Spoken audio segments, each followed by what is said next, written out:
Thank you, Mr. Chairman. Thank the gentleman. Let me recognize the gentleman from New York, Mr. Suozzi, to inquire. Thank you, Mr. Chairman, and thank you for bringing this important issue to all of us. I want to thank all of the panelists who are here today. We really appreciate the fact that you took a lot of time to prepare for this and to come down here and to spend all these hours here.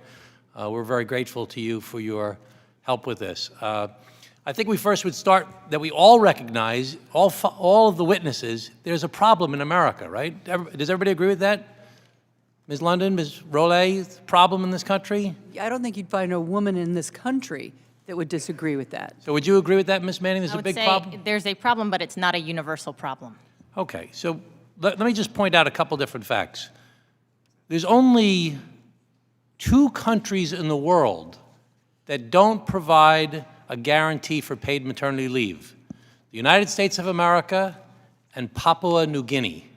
Only 2 countries in the world that don't provide a guarantee for paid medical leave. The U.S. is one of only 2 industrialized countries in the world, and there's about 40 industrialized countries in the world, that do not offer temporary income support in some form to workers with a serious medical condition. So we're an outlier. We have to all agree that it's a big problem in our nation as a whole that we need to deal with. And all of your testimony today makes that very, very clear. Of the existing law in the United States which pays for unpaid leave, family medical leave, 21% are usually for new parents, 55% are for people with illnesses, and 18% are for caregivers.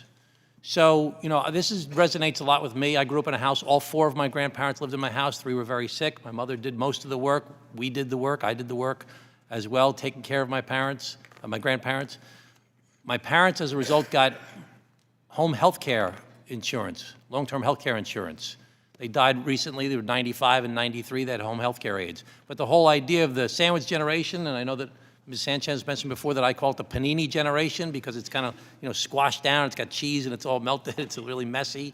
You know, we went through that in our family. So we've got to figure out how we can find common ground on this. I'm a co-sponsor of the Family Leave Act. So all of you support that with the exception of Ms. Manning? Do you all support that currently, the bill as it is?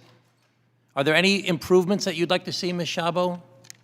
Yes, I think there are definitely ways to improve the bill to ensure that access will be as maximally equitable, especially for low-wage workers, as possible, and to reflect a diversity of family members. So wage replacement, more progressive wage replacement, a broader and more inclusive definition of family, which every single state has done.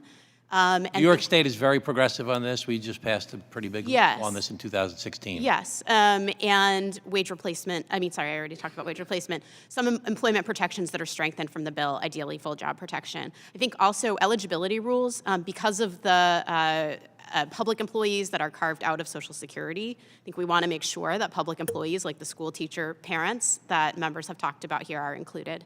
And thinking about also making sure that the eligibility rules really do reflect folks who have taken time out of the workworforce to provide care but are back in. I'm concerned about some carve-outs for postal employees of the federal workers right now. Just want to point that out. Ms. Hamilton, is there something that you'd like to see to improve this, or are you happy with the way it is now? Well, I'm not a legislator, so I don't know the ins and outs of the bill, more of the general, what the bill is offering. And I believe that what it's offering is very important, and I want to see an insurance of this sort for Badger and for other companies. And the other 3 of you, are there any things that you'd like to see specifically that you're not happy with right now? I'll just say that, you know, it was in 1980 when I heard from so many women saying, but what about us? And here we are 40 years later, and we really are still asking that exact same question. There are those of us who, you know, make incomes that are substantial, or that work for a big company where we get paid leave, or that are fortunate enough to live in a state where they've had policy enacted. But for all the rest of those women out there, and men, but it's really women out there that are saying, what about us? And to me, I want to see a program enacted that can finally answer that question for all of those people who are just not covered by the system and who have no other recourse. And I also want us to remember that the statistics that you just quoted about what percentages need assistance. That's going to change. Those percentages are going to change with our aging population. There'll be more caregivers. Oh, there are going to be far more people in the caregiving Mr. stage. Chairman, I see my time is running out, so I just have to cut you off, Ms. Linda, and I'm sorry. Let me just point out that in 1900, Americans, senior citizens, had 60 to 70 possible relatives that could help take care of them in 1900. Today, it's 1.5 potential people that could take care of them because more people are living longer, families are smaller, people move away from the area. So we have a big storm coming in our country when it comes to caregiving, as well as these other problems we're facing. Thank you, Mr. Chairman. Thank the gentleman. Let me